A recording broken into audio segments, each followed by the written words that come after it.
مشكلة احنا بس يطلع على شنو؟ زين وعد ليش لابسات عبي قسم من البنات؟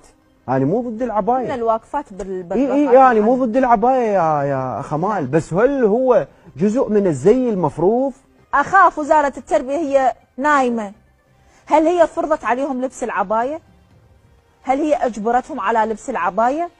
لو كان بالفعل هاي صدفة. احنا وين نريد نوصل؟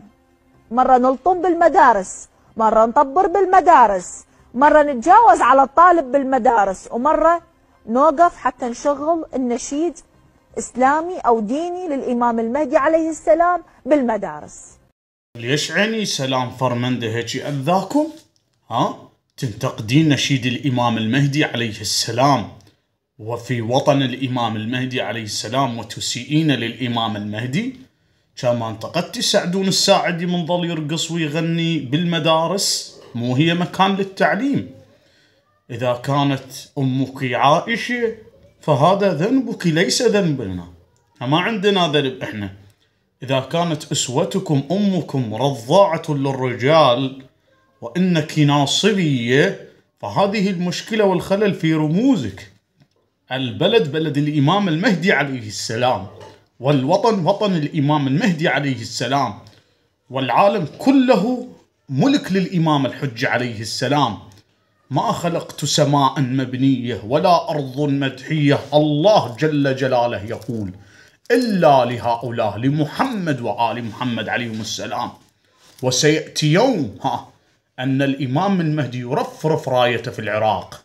كيف تسئين للإمام المهدي وأنت في بلده؟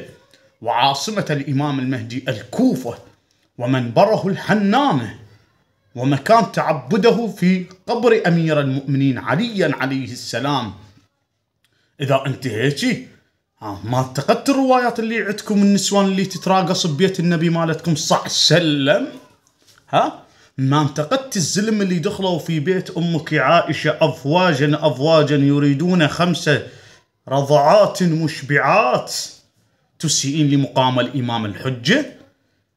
نعال الإمام المهدي عليه السلام يشرف قناة دجلة، ويشرف رموزك، ويشرف أوقافكم، ويشرف خلفائكم، ويشرف دار الإفتاء اللي عندكم. نعال الإمام الحجة.